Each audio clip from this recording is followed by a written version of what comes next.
Hello, friends, and welcome to the space where we discuss business, landscaping, beer, and everything in between. I'm your host, Heather Gerard from My Landscape Artist here in London, Ontario, Canada. And this is Season 2 of Hops and Hedges. Stay tuned after each episode for a message from our sponsor, ext.tech. And don't forget to hit that subscribe button. Now crack open a cold one, and let's dig in. There you go. We are recording with me today, the one, the only, Art VanDen Enden. How are you, Art? I'm doing really well, Heather. Excellent. Nice to chat again. It is nice to chat again. I was just looking up your original episode actually aired August 28th of last year. So 6 months ago. Yeah, not that long ago. Not that long ago, but how time flies. Absolutely. I had a really busy fall. My fall was too busy for me. I especially, and we're going to get into it, but especially because you're retired, right? And I'm using air quotes, retired, and you're like busier than ever. Well, you know what? Certainly to the point where I would wonder, like, why am I retired? Like, running into the same situations where, like, you put your head down at night to go to sleep and your brain still wants to go through what needs to be done and it doesn't shut off. So, you know, those were familiar traps. Yeah. You know, although, you know, without a doubt, I really enjoyed all of the work days. You know, when I'm retired and not involved in projects, my brain turns off better at night. So right, but also the what is it that boredom is the devil's playground? Oh yeah, there's also a little bit of that, right? Absolutely. So it's like, which is the worst of two evils? Having a busy brain that won't shut up, so you can't sleep, but your brain is going a million miles a minute because you're passionate and you care about what you're doing, versus not having anything on your plate and you're kind of forced to think about things that maybe you're avoiding or you're not necessarily wanting to think about. Yeah. You know, you question things and all of that. Ending. So, you know, self-awareness is important. So one of my 2025 personal commitments was to be less involved in activities that cause that sort of duress. Right. So, like, just I do want to be busy, but I don't want to feel overly busy. Right. And we are certainly going to get into that. We have some meat and potatoes and some gravy, if I do say so, that we are going to get into on this episode. Art, awesome. For those who are tuning in and who maybe didn't listen to your first episode, which is episode number 33, if anybody does want to revisit it.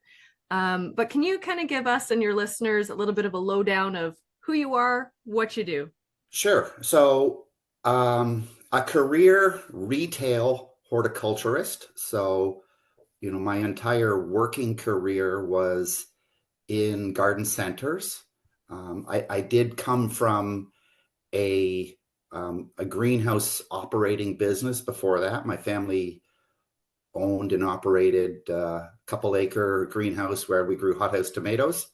So, you know, started very young kind of thing, but really found that I enjoyed trees and shrubs and evergreens much more than greenhouse plants. And I really enjoyed retail. I enjoyed helping people and, you know, doing all that. I know a lot of people don't like retail. It's not for everybody, but I found it to be my happy place. So I'm blessed with the opportunities of my career and don't regret a thing. So, well, and that is just the tip of the iceberg, because even after retail greenhouse, then where did you go?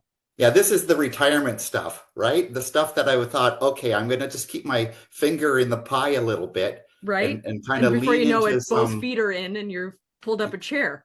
yeah, lean into some of my personal passions. So, you know, teaching, training.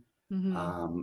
I really want to um, help the industry deal with invasive plants and how prevalent they are. So, Hmm. you know, it's something that will continue to fuel me. So, yeah, Right. I'm gonna stay involved in that stuff as long as progress is being made.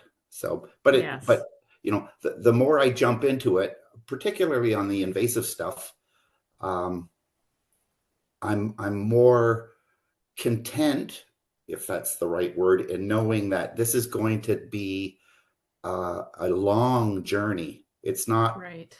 a flip the switch thing because there's No, no legislation. So, no. And even if there was, it's who does that legislation affect, right? This is a conversation that comes up all the time in the green industry. Is it the consumer who's demanding, and there's a demand for these plants like periwinkle, yeah, right? And yeah, even just the other day, I saw a video on Instagram, and I can't remember what area of the planet he's in, but where he is, periwinkle is not invasive. So, but because of the it's so easy for us to consume this kind of data and these videos and these social media things, right? oh yeah, Somebody in southwestern Ontario could be watching his video and being like, oh, I need this plant in my garden, yeah, yeah. right? That's, you know what? That's a very interesting point about the social media gardening groups. You know, Yeah, you can be communicating with people in the UK absolutely. or anywhere, you know, in the, you know, where people are speaking the same language, Yep. and you know, you have to be very mindful of that, and even the subtle differences within our province, Oh, which huge. maybe not so subtle, but there's significant differences in our province. So we can't even say Ontario only or Canada only. You really gotta know where you are. Absolutely. And it's so funny that something else that I saw the other day, and it kind of made me giggle, was talking about, we talk about native plants and nativars and near natives and things like that. And people were arguing, well, plants don't know, these man-made lines, these borders, they're man-made lines. Yeah, Yes, which means that some of these plants do cross borders, but absolutely. some of them don't. So it goes both ways. But anyway, that's like a whole, oh man, I'm grateful, and I love that you are also passionate about native plants. That is Well, probably one of the things that keeps me up at night. My brain will start, and I'll get an idea. I have a journal right by my bed, and I wake up and I'm like, oh, we could try this. And I write stuff down, and then I wake up and I'm like, what the heck was, like, where was my brain last night? This isn't going to work, but we keep trying. we keep trying. Yeah. Absolutely. And So oh, sorry, go ahead. no, I was just gonna say, like, part of this, like, brain turning off thing, you know, talking about native plants and then also talking about edibles. You know, my plan right now is for this spring is to introduce into my food crop areas in the backyard. I'm going to be growing strawberries, raspberries, and blueberries. Nice. So, you know what? It's the food thing for Yep. sure, but they're also all indigenous plants to our Mm-hmm. climate. So, you know, the whole attraction of pollinators and all of those benefits, it's going to be kind of a Right. win-win on both fronts. Yeah. And So, even like when I think of brambles, right? yeah, We think about all exactly. of these sort of food and berry shrubs. Like Yeah, these are not just native, they were important to the indigenous peoples of this area. And they are yeah, such an important food and plant that have evolved with all of the local pollinators and the animals in the area, right? yes, exactly. So So, yeah, so I that's like the idea of doing brambles in a pot though, because they can get a little crazy. they can, but they're pretty tough. Yep. And you know, you think about the areas where you see them growing and thriving. They're in rough They're spots where not nothing else is they're doing not anything anyway. yeah, they're not what you might call ideal conditions, and yet Yeah. so I've got some spots already in mind, and I'm going to introduce them. And it's I think it's less about the food, it's more about the pollinator part. Right.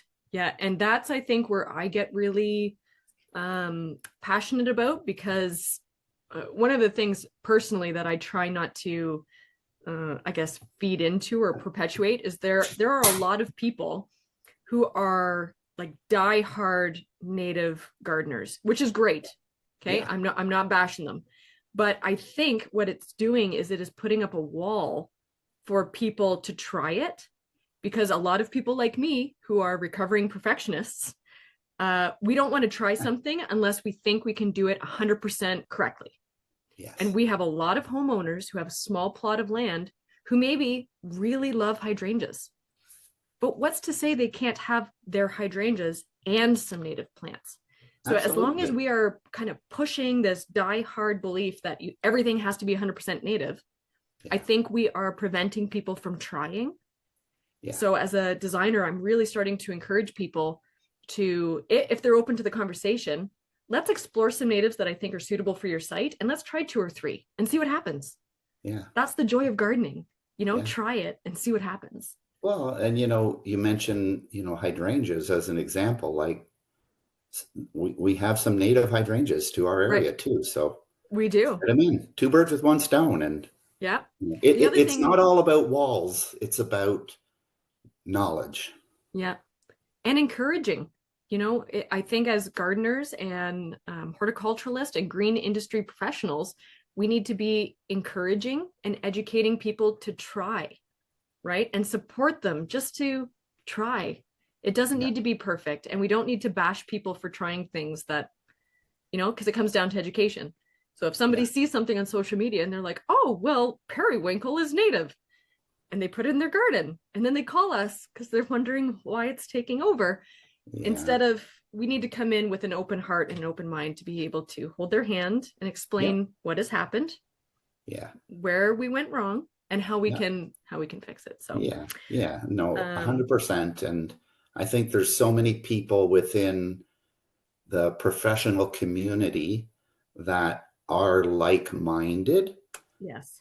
But to all of us, I think we need to, along with our commitment, we also have to pepper in some patience, because it's going to take time. Right. But we are going to get there. We are. Well, and we take for granted that we live and breathe this stuff, right? So how can we expect that a homeowner has the same knowledge or ideas or information that we do? They might be an accountant. They sit in a cubicle all day. They're not reading horticultural trade magazines to learn what's the newest and biggest and best. And, that's I get reminded of that. I get reminded of that every time I'm on the phone with, IT help support line. Mm-hmm. And, how like I'm so out of my element. Right. And really need hand holding. Yeah. A lot of the people that come to us are just as uncomfortable with stuff that is second nature to us. Yeah. And it's, we're all different, but we gotta stay the course when we know it's the right path. And for some people too, like I know it's difficult. I've encountered homeowners where it's taken them a long time to reach out to someone because they were afraid of looking stupid or silly. Yeah. Absolutely. Right. So when we have that first contact, it's us to, you know what, you did the right thing. And I'm going to get you to the finish line. Yeah, no, right? I agree 100%. So, it's such a noble thing that we offer. And it's so important. Love our profession. Yep. So Art, I did hear on your end, I think I heard a can opening. What are you drinking over there? I did. So I'm 0.0 Heineken today. Very nice. That is a pretty good one. Yes. Yeah, the non-alc Heineken. The what's the other one? Partake has not the IPA. I actually don't like the IPA. But they have an ale. They have a 0% ale that is really good. I think it's a blue can. It's either the blue or the green. One is the IPA. I don't like that one, but the non-alc ale is good. and Well, the Corona Zero the is Corona really Zero is good. good, and the Heineken is good, and it's really nice that there's more and more coming out there. Yep. I will just comment that, I've kind of been transitioning into this, over the last 6 months or so, and it's strange, the sensation after you've had two or three, that, well, I can just hop in the car and, you Right. know, like you do feel differently. Yeah. But the palette is, you wouldn't know it. Right. It's got all that refreshing qualities that us landscapers and plant people, so many of us, kind of relish. Absolutely. I mean, that's where this podcast came from, right? I was Yep. on the hunt for a podcast where people talked about landscaping and beer, and I couldn't find one. So here we are. I will say, I am not drinking a non-alcoholic beer today. Sometimes I do, but I'm drinking a beer that makes up for both of us, I think, because Okay. I didn't realize until after I opened it that it's 10.3%. That is both of us. It's like having two beers. Yes, good for So you. you'll have to keep me in check if I start slurring by the end of it. No, I won't. Well, I, I've I like watched beer. you raise your mug a couple times, Yeah, and it looks rather yummy. Yes, it it is does. quite yummy. And for those who can see the video, it is a Oh, skull mug. It's a unicorn excellent. glass. And this fits a tall can of beer perfectly. Like it just is at the top. So Yeah, it's my favorite beer mug. And I got it from good the for dollar you. store during Halloween. So, No, that's but this is it's called Mohop Triple IPA, and it's made at Big Rig Brewery in Canada, Ontario. okay. And that actually, it got me thinking. I didn't realize it was made in Canada. I knew it was Ontario, but I didn't know it was Canada. That so Canada with a K, Yes. Kanata is a city here in Ontario, Yeah. Canada. But Canada comes from the word Canada. Canada. And I only learned recently. I mean, I probably learned in school, but then forgot it. Do you know what the word Canada means? The origins of the word? Does it mean community Very or close, like village? village. Yep. Village. Village or settlement. Right. And it's a Huron Iroquois word, Yeah. which I knew, but I had forgotten. And it was just Yes. recently at the plant symposium that Eli Enns was there. He came Mm. up from British Columbia, and he gave a very incredible talk. And Was he in he person? opened. Sorry. Did he come in person? He came in person. Yeah, he flew from Wow. BC. He was actually supposed to arrive the night before, Yeah. and his plane got canceled. Okay. And so he flew in the morning of and literally walked into the room right before his presentation. Perfect timing. Perfect timing. Yeah. I heard him speak um, a year or so ago, and amazing. Yeah, I would say it was But quite that was, moving.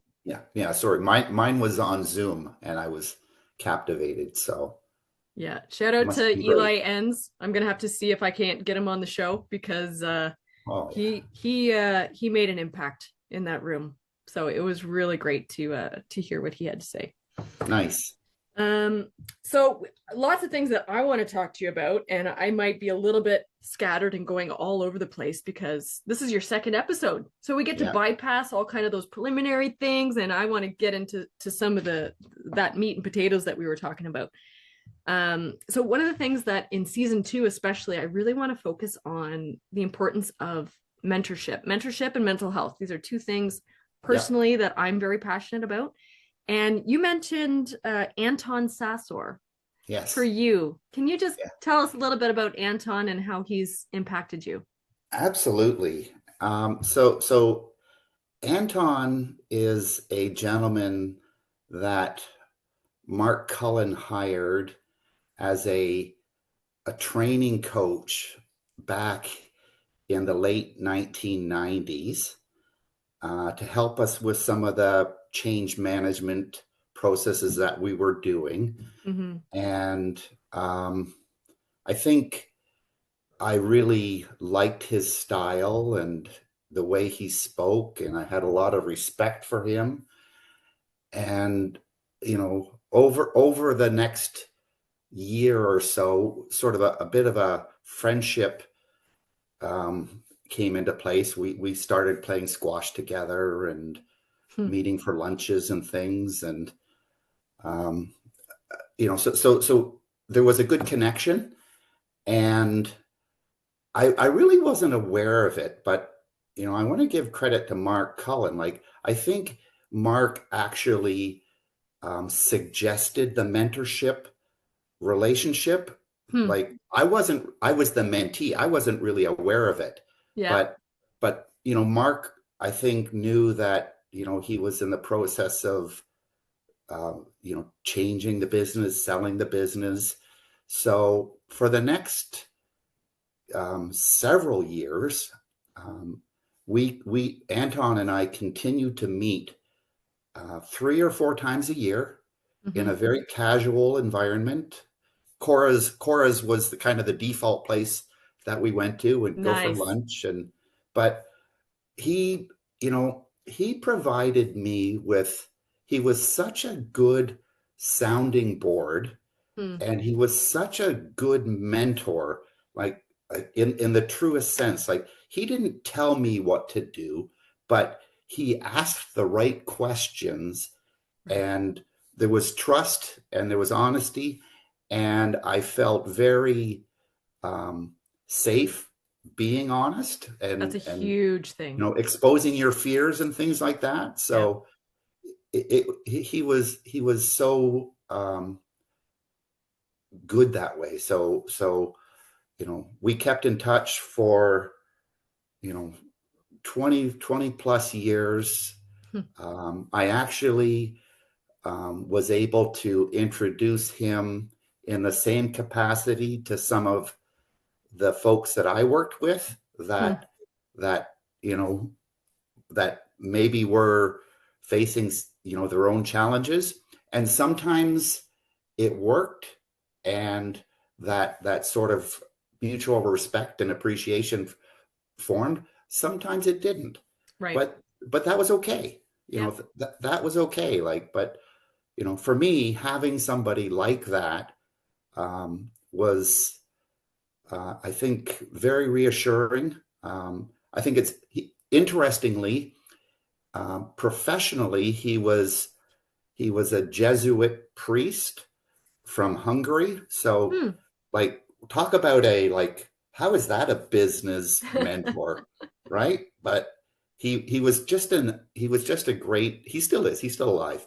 Um, but he was just so good at asking the right questions Right. and being supportive. So, when you mention that about mentors, I think it's so important for everybody to have that person that they can talk to, that they can trust.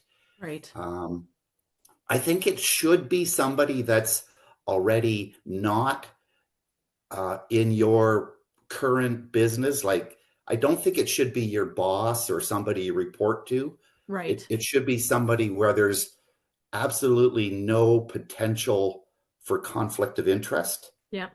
right? But to find the right type of person, again, is really, really beneficial.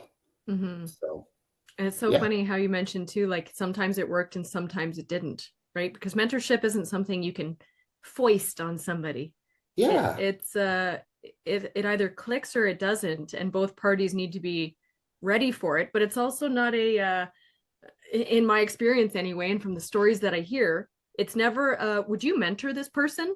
yeah, Right? It's a yes, hey, you know what? I think like there's a connection here, and somebody makes that connection yeah, between the mentor and the mentee, and yeah, they're not necessarily even in the mindset of yeah, I know this yeah, person who needs a mentor, yeah, yeah. right? You're But right. somebody makes that connection, and because of that person, that kind of gatekeeper or that networker, this relationship of mentor and mentee starts to blossom and bloom, and it's Yeah, life changing. yeah, yeah, yeah. You're right. And I don't think the word mentor or mentee ever came into our conversations. Right. It was, you know, it was just a rewarding friendship relationship. Yeah. I like to think that it was give like I think he was so sincere, and always, we never had any trouble arranging to meet.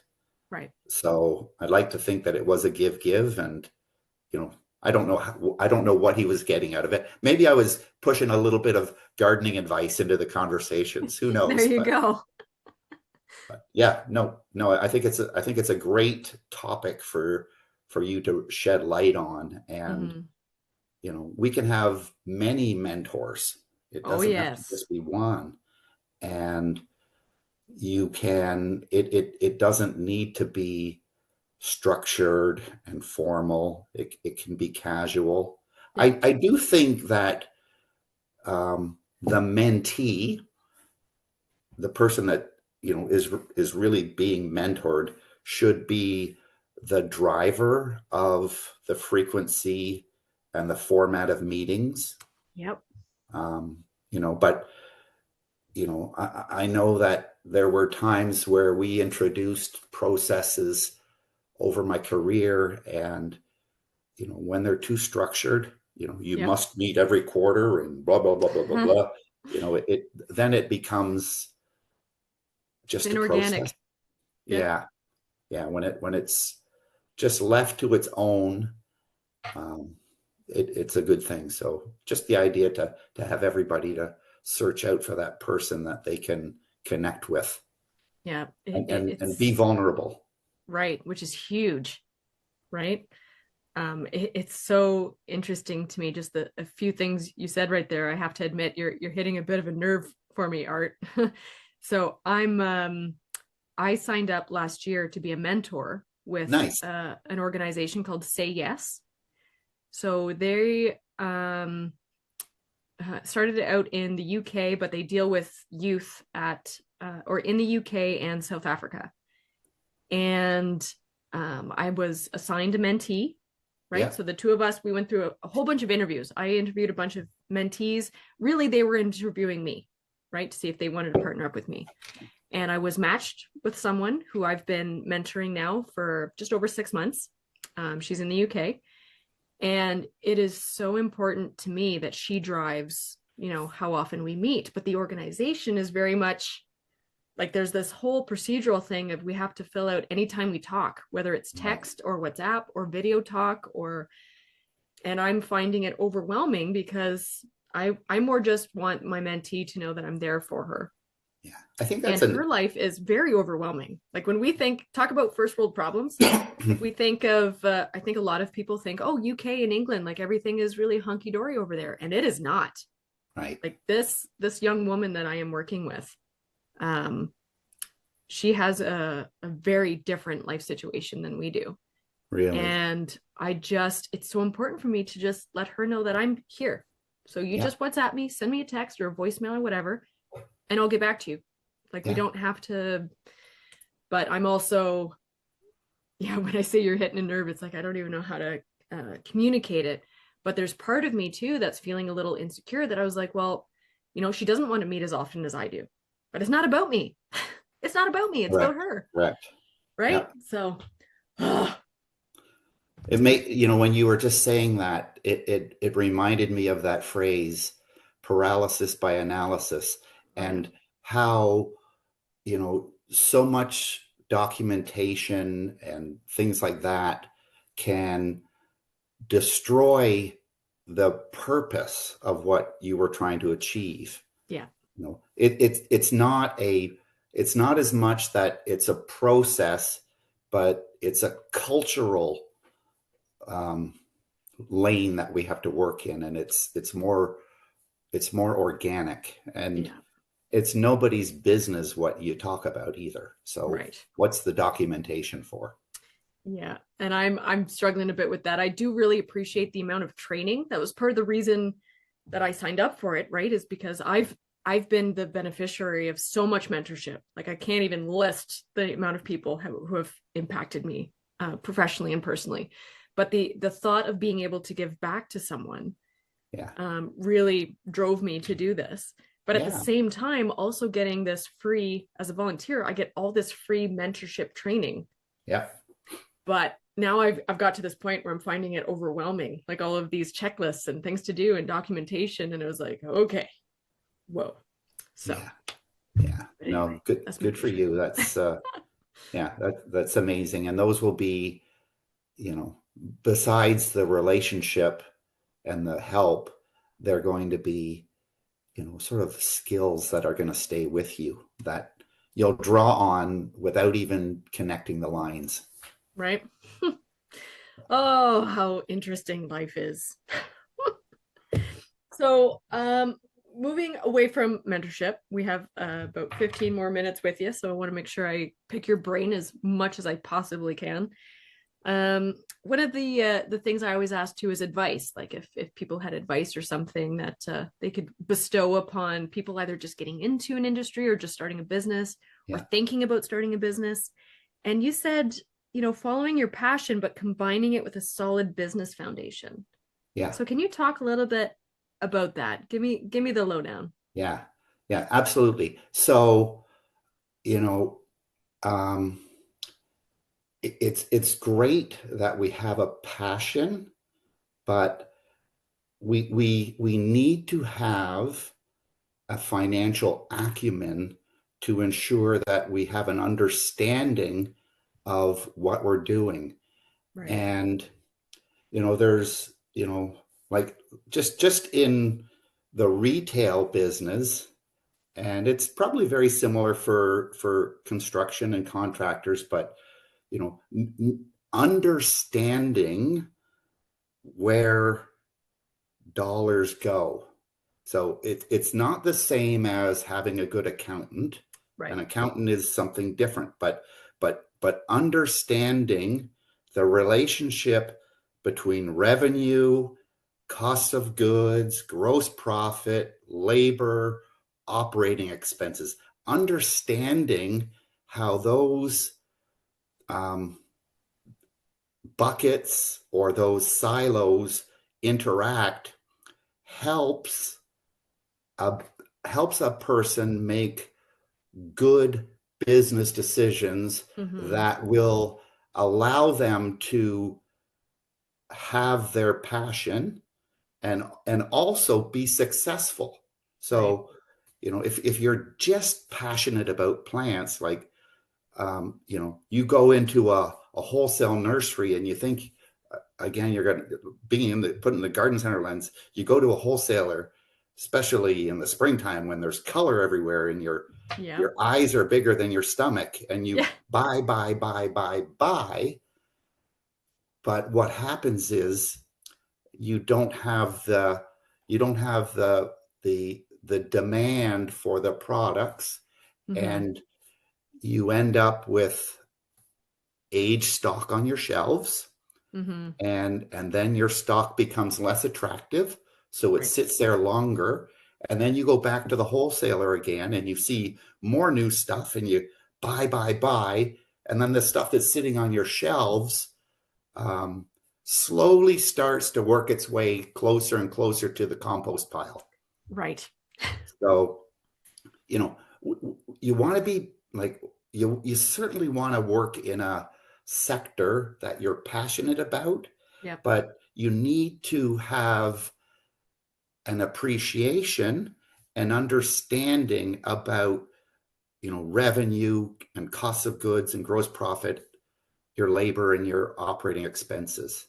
Huge. So, if you're, if at the end of the year you have no money left, you can't keep the staff that you were so passionate about. Right. So, having that financial acumen allows you to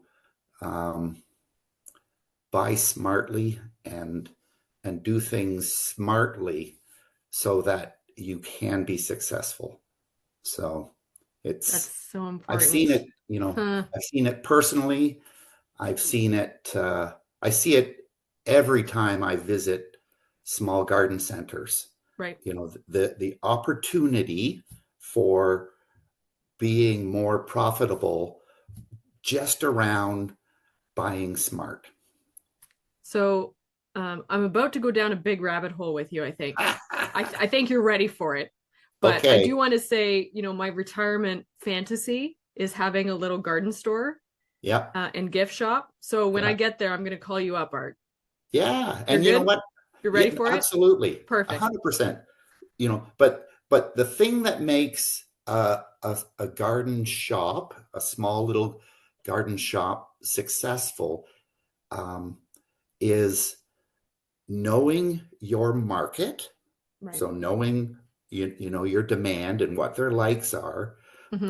but also you need to have a mentality the same way that a successful butcher or a produce supplier would have, is that the products that you buy have a really Shelf short life. shelf life, Yeah. right? Like, Yeah.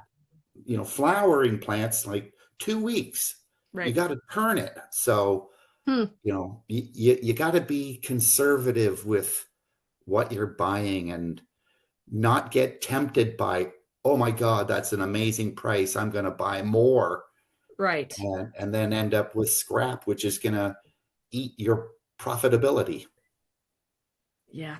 Oh my gosh, so many things for me to think about.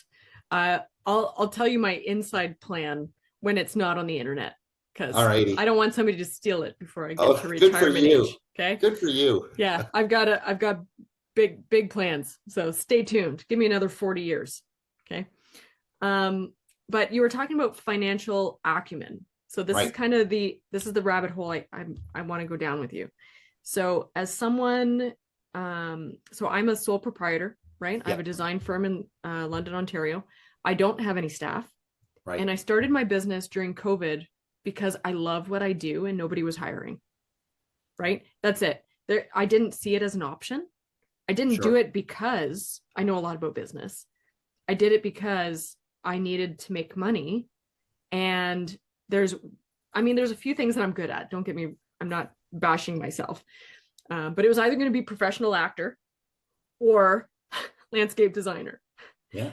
And professional actor, there's way too much drama, right? So I started my own business. And the thing now, going into my 5th season, which is crazy how my ADHD, sorry, is also thinking how much these podcast episodes are a timestamp, Right. because 10, 15, 20 years from now, this video, this audio will still be on the internet. And I'll be like, wow, I remember when I was 5 years into business. Like, I wonder where future me is right now listening to this Uh-huh. episode. But anyway, quantum physics we'll leave for episode 3 with Art VanDen Enden. Excuse me. So, right, I shouldn't say right now, excuse me.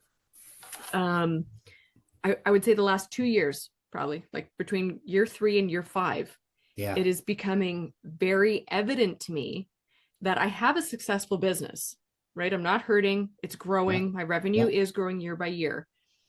But I do very strongly believe that I have some, I don't want to say childhood trauma, that's not the way to put it, but I think I have some beliefs, some embedded beliefs about money and Right. making money and earnings, managing money, that as soon as I try to learn about business finances, my brain shuts off. Yeah. And it's not the beer, Art, I swear. I try to learn about finances without alcohol, but the alcohol helps me get through the pain of Yeah. feeling stupid. And it's hard for me to admit, right? But I know that I'm early in the industry. I'm a very Yeah. young business, Yeah. but I passed that 3-year mark without a Yeah. problem, right? A lot Yeah. of businesses fail in their first 3 years. I'm going into year 5, Yeah. very optimistic about this year, 2025. Yeah. But when I sit down and I look at my financials, I have no idea what I'm looking at. Yeah. And something you mentioned earlier is that that your financial acumen is different than an accountant. Right. Because when I got in, I thought I was going to do everything right. And I got an accountant year 1. I have an Yeah. accountant. Yeah. And then they asked me all these questions I didn't understand. Yeah. I was like, oh. And now year 5, they're asking me the same questions and I still don't understand. So, the accountants, they're there, um, as a resource, but a big part of what they do is about your business reporting and your tax overloads and Yep. your HST, your HST, all of that stuff. As long as I But provide them the inputs. as long as you provide them the inputs, yes, That's and the that's part what I they're going to miss. ask for. But your acumen, your opportunity is in understanding that it's the decisions that you make Mm-hmm. every day that are going to impact the profitability. And let's be very clear, profitability is not a bad word, it's an essential word. Right. And Right. that's one of And those hangups, right? yeah, Like we have childhood beliefs that we're told money is the root of all evil. We're yeah, told don't be greedy, yeah, right? We're taught all these things as really young children, yeah, especially when you're growing up in a lower middle class family where you hear the conversations between mom and dad was that we don't have money for this. yeah, We don't have money for this. We don't have yeah, enough for that. That is too expensive. yeah, And then you try to run a business yeah, and it's really hard, especially so for myself, moving from employee to a potential employer right. still has an employee mindset, Sure, right? So sure. it's so important to see Yeah, where all that money goes because yeah, now that I'm on the other side, I do see it's really easy for employees to be like, I need a raise. I need more money. yeah, Like, okay, well, unless you as a business don't have open book management and you're not saying, well, here was our profit last year yeah, and these were our expenses. So yeah, from which silo would you like us to give you the raise from? Because there isn't one. yeah, So the question isn't, can you give me more money or not? The question should be, how can I make you as a business more profitable? right. And here's an interesting um, set of numbers. So let's say you were talking about $100,000 in revenue. Yep. Okay. So your $100,000, let's say that your cost of goods is about $450,000, Yep. or sorry, $45,000 on Right. 100,000, and your labor is about 20,000. So you've got kind of like you've got those three sort of numbers. But if all of a sudden, let's say sales are, you don't have a lot of jobs lined up, Yep. and the temptation is to start to lowering your price to book the sales. So Oh, this that causes this me hundred anxiety. thousand Just you saying that. this $100,000 becomes, on a 10% discount, it becomes $90,000 of revenue, right? However, your cost of goods and your labor have not changed, And your overhead and has your likely overhead. gone up. Exactly. So, it, like, knowing the knowing your numbers and knowing where your wiggle room is Yeah. important.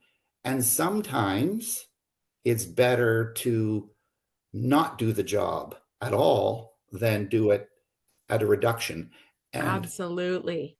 the in a tough economy, the race to trying to generate sales only, because my sales are down 20% or whatever, Yeah. but your you have to look at your cost of goods, your operating expenses, and your labor as well. Right. So sometimes you're better off not taking those jobs. Mm-hmm. And when you take them, the um, race to losing money is on.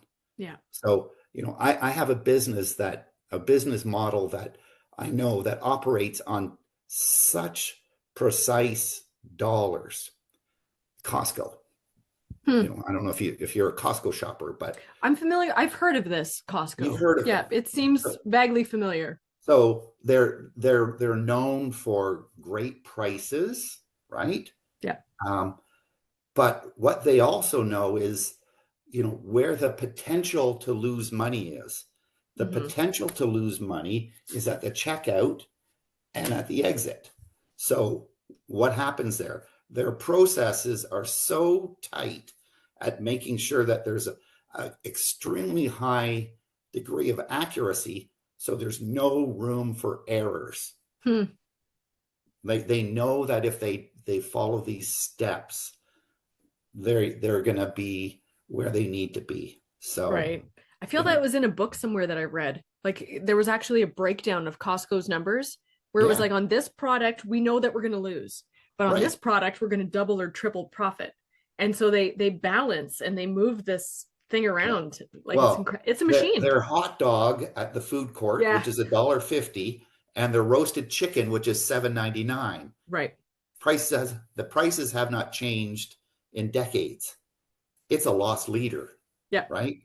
So they manage their margins on everything else. So, they know their numbers. And, for you, Heather, for all of us in our business, knowing not all of the lines on a spreadsheet, but knowing the categories is important, and knowing how attention to those make a big difference. Huge. Yeah. I'm not sure if you've listened to, there's a previous episode, I forget when it came out, or maybe it hasn't even come out yet. Oh my gosh, now that I'm thinking of it, maybe I didn't even. So I've interviewed him, but I don't think it's actually live yet. Don't let the cat out of the bag. So that's okay, because by the time that we post your episode, it will have been posted. Nice. But Weston from Synced Up, are you familiar with him and his business? So I hadn't heard of him at all, actually. But he was a speaker at Congress this year. Okay. And he had this really phenomenal presentation called the 2 or the 3 top profit killers for contractors. Right. Those 2. And his software, like he talks about how it's one thing to know, like here's the cost of the job, here's how much it's going to cost, and here's the profit that I want. Right. So we have these 2 chunks of money. For those who aren't watching the video, I'm making irregular shapes with my hands. Right. So the cost is this much, the profit is this much. And you know those numbers, and your overhead and your labor cost, that's all worked into the cost. But what people tend to, according to Weston, avoid or ignore is, what is your break-even number? Right. So when you're hurting for work and that client asks for a 7% discount, you want to take that. Like, it's so tempting to take the job because you need work and you need to keep your guys working. But what you don't realize is that you actually need 18% in order to be profitable. Yep. So, or I'm saying those numbers backwards. Again, me and my brain and numbers don't make sense. Just go with me here. No, you're being clear enough. I know where you're going with it. Perfect. So it's like, if it's so easy, if you don't know your break-even number, to be like, okay, we're hurting for work, we'll take that. We'll give you the 7% discount. Yeah. But then what happens is you actually ended up paying the client to do the job. Yeah. Because you didn't break even. You didn't even break even. It would have been better just to give everybody a vacation and be like, see you in 2 weeks. Yeah. Yeah. And there's so many, again, in the garden center business, there's so many subtle things that add cost to the business. And I'm sure it is with contractors too. Like let's say you're doing an install job, and then when you're done, you've still got a pallet and a half of flagstone or something, and you just put it back in your yard. Yeah. Like, that's a profit killer. That's your profit killer there. Those overheads, the waste, that's what kills profit. So, when I was working, one of the areas that I used to go to, many areas I would visit within a garden center to get a sense of profitability. Yeah. But I would also go into their warehouse and see what's in there. And I would go into their dumpster area and see what they're throwing out. Yeah. a well-run business, um, scrap is inevitable, Yep. but you know, You can it minimize it. shouldn't be, it shouldn't be more than 2 or 3% in most categories. Wow. And you can get a really quick snapshot of how well a business is by, Looking at the of course, compost. look in the front and you look at all that stuff Yep. and the staff and those service, they're all amazing things too. But when you see how well they manage the expenses of their business, Hmm. then you really know that they're on top of their game. Man, So when I open my shop, I am so excited that I've got you in my back pocket. look forward to it. That's all I Absolutely. gotta say. It's going to be a pretty weird shop. I'll tell you about it. Not on the internet. What else did I want to talk about? Oh, so we're going a little bit over time, but I gotta know because I saw this thing online. You're doing this garden center training videos. What, Yeah. you're like a Hollywood actor now? You're gonna have a star on the Walk of Fame, or You what know is what, this? Heather? It's actually a lot more similar to what you and I are doing right now, Oh yeah. where I'm doing um, Zoom training classes with supported by PowerPoint presentations Okay. targeted towards new and returning seasonal staff in garden centers. Man, that's cool. So we've done, I think we started doing them in 2023. We did Yep. 3 of them. Last year we did 12 more, and now we've started filming for 2025, and we're doing more. So That's they've so worked out cool. really well. Yep. Garden centers, same thing with the landscape business. You as soon as spring breaks, it's a sprint, right? Like it's Big like time. so. These training videos were designed for small, independent garden centers, not the big guys like Terras and Sheridans and Yep. Conans. Like they all have training programs, but the small one store operators who need to hire very quickly. So we created these training videos to introduce the foundational horticultural skills, perennials, annuals, tree shrubs, things Yep. like that. And the appetite, the response has been phenomenal. I don't know, the last time I checked, we'd had like something like 1,300 views on each one. That's We've awesome. embedded quizzes with them. So, So but is this a training program people have to buy into? it is free for members of Ah, Landscape Ontario, and NCNLA, right? it's free for members of the CNLA. Yeah. So we're doing these across Canada now, Yeah. and horticulturally speaking, we're creating some that are like right now we're creating some that are for the lower mainland of BC, right? Okay. Like when we talk about our Ontario stuff, they go, ha ha So ha, different. look Yeah. what we got. So we're doing that. We're also doing the same for the prairies. Yep. So Alberta, Saskatchewan, Manitoba, Northern Ontario. We're going to talk about seasonally appropriate plants. And then we have the Landscape Ontario ones, which are mostly transferable to the Maritimes and parts of Quebec. Yep. So we're now regionalizing the content to make them So, more relevant. as someone who doesn't know a lot about business finance, I'm just I'm seeing an opportunity here for you guys pre-recording training videos and selling them. Yeah, you know what? We've talked around the horn on that, Yeah. like the Garden Center sector group and our LO Garden Center group. But you know, this I think to me and to many others is truly something that should be a benefit of membership for LO members. Can you hear my And clapping? yes, you are. Because sometimes my microphone mutes when I make noises. I'm clapping. Yes. Yay. Become a member of a professional body, and that is how you get these benefits. Thank you, Art. That is exactly what I was hoping you would say. Yeah, and you know, there's a lot of garden centers, and there's a lot of landscapers that run good businesses that are not members. Yeah. So let's not try to sell this to them. Let's say, hey, you know what? Just join your provincial association. And you get this.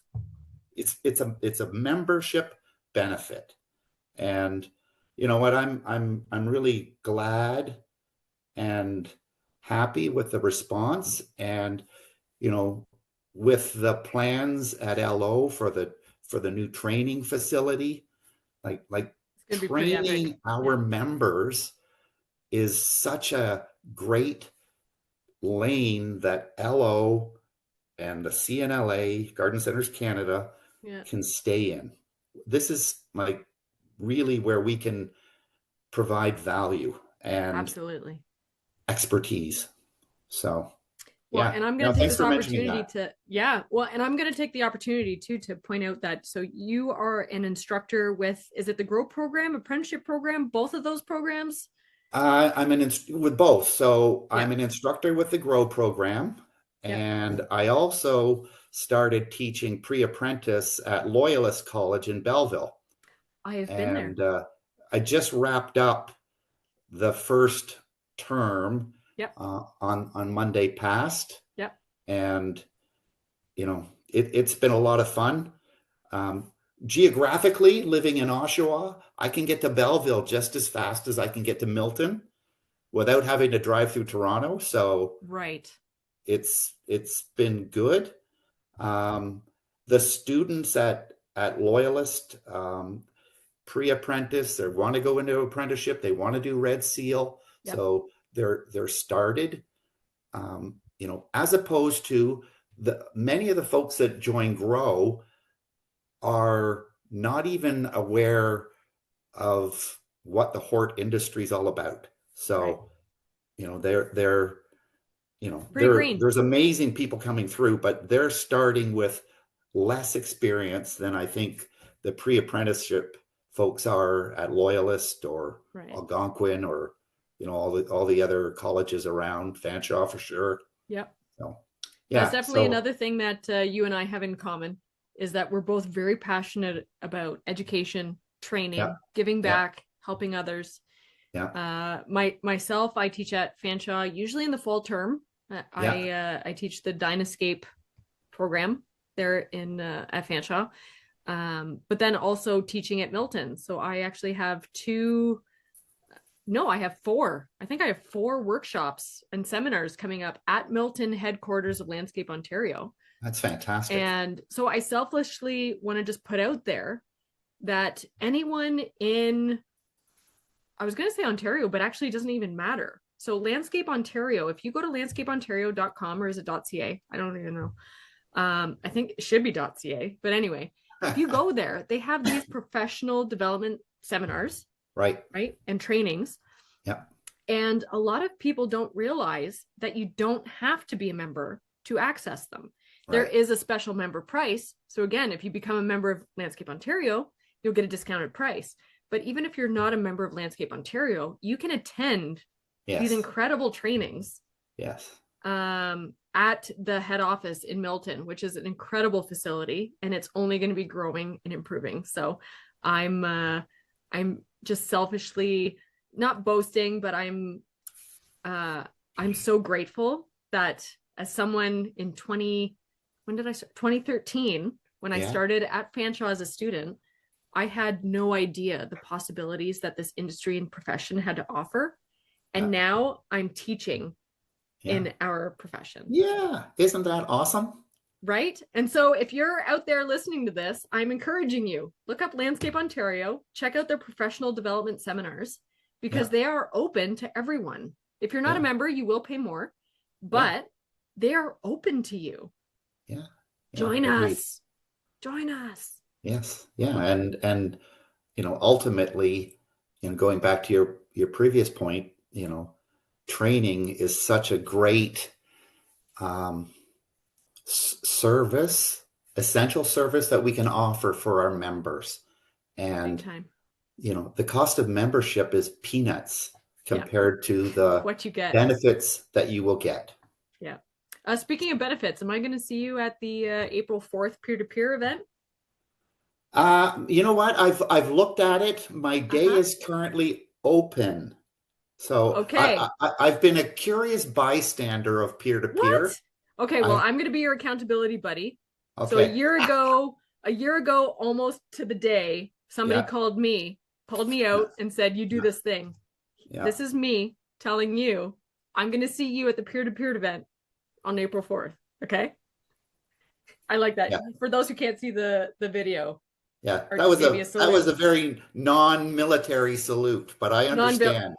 Non-military and non-Hitler salute. Yeah. Oh, no, We've had enough of that in the news, right? Yeah. No, that's true. It's, you know what, interestingly, on peer-to-peer, so the 20 years that I was with Sheridan, we had a peer group that Like within were, Sheridan? well, no, so Sheridan was part of it. Oh, okay. It was like structured multi-location garden centers located across North America. And twice a year we would meet, spring or late spring and fall. Yep. And we had members. There was another Canadian member called Garden Works out of Vancouver. There was a business out of San Francisco. There was one out of in Iowa. There was one in Pennsylvania. There was one in Detroit. So one in Cleveland. Mm-hmm. We got to discuss business in a safe environment, share our numbers, and brainstorm, and really, really learn and support from each other that way. So I think peer-to-peer sounds like a very similar culture. Very much so. And it's interesting, you even saying sharing your numbers. So I spoke a little bit earlier about my anxieties when it comes to business finance. I've actually signed up for a training at Milton, Landscape Ontario. I think it's on Tuesday, this upcoming week, actually. Yeah. It's about small business finance, and we're told to bring all our numbers. Yeah. I am sweating buckets, but I'm doing it, right? Yeah. You only grow when you're uncomfortable. Yeah. So I'm putting myself in a situation that I'm putting it out to the internet. I am very uncomfortable. Yeah. But how else am I going to learn? Yeah. You know what? Bring a yellow highlighter with you, and you know what? You will just learn to highlight the subcategories, not the 20 lines that add up to it. Right. Right. Like that's where the anxiety comes from. Yeah. But the basic bigger numbers, when you become more comfortable with them, everything else will fall into place. And I think it's a really smart thing that you're doing this. I think, Thanks, we all should do this. And again, kind of like for me, my career, Mark Cullen taught me so much about plants and customers and all of that. Yeah. And then I transitioned over to Sheridan, and Carl Stenson and Bill Stenson, and more recently, Colin Krugy, they were so good with their numbers.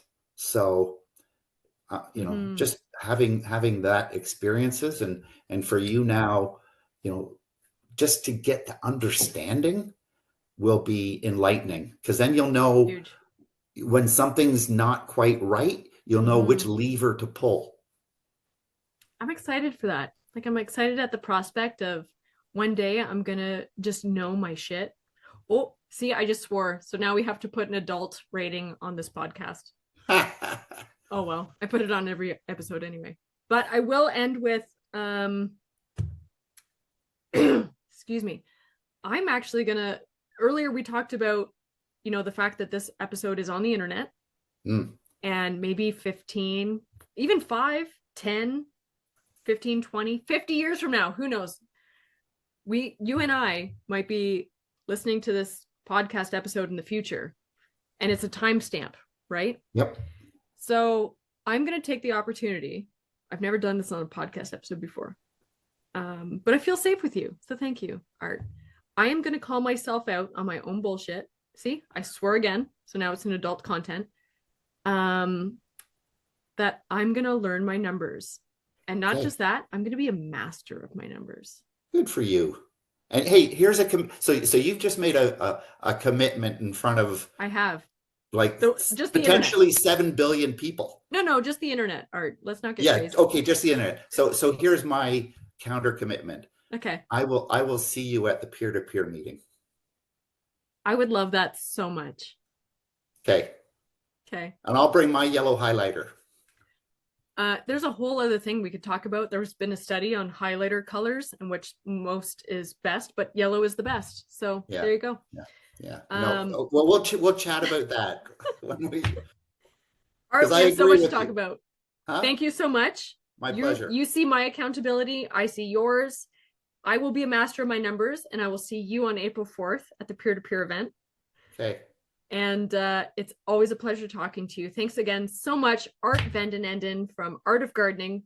Art of Gardening, right? Did yes. I say that right? Yes. Okay, that's good. Phew. Art, until next time, it was an absolute pleasure. Yeah, my pleasure. And thanks, Heather. I really enjoyed chatting and look forward to April 4th. Well, and in another 6 months, we'll have another Art VanDen Enden episode just to catch up. I would be happy anytime. Cheers. Thank you. Thank you. That concludes this week's episode, hosted by me, Heather Gerard at My Landscape Artist. Now, before you go, here's some info about our sponsor, ext.tech. In today's fast-paced world, your landscaping business needs modern solutions to keep up with the change. That's where EXT comes in. EXT is revolutionizing the way you manage projects and streamlines your landscaping, snow removal, and construction operations.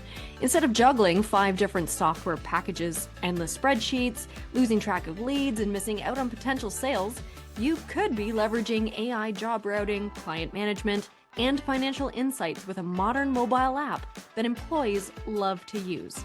With EXT's flat rate pricing, you'll never be caught off guard. If you're ready to revolutionize and grow your landscaping business, visit ext.tech today to learn more.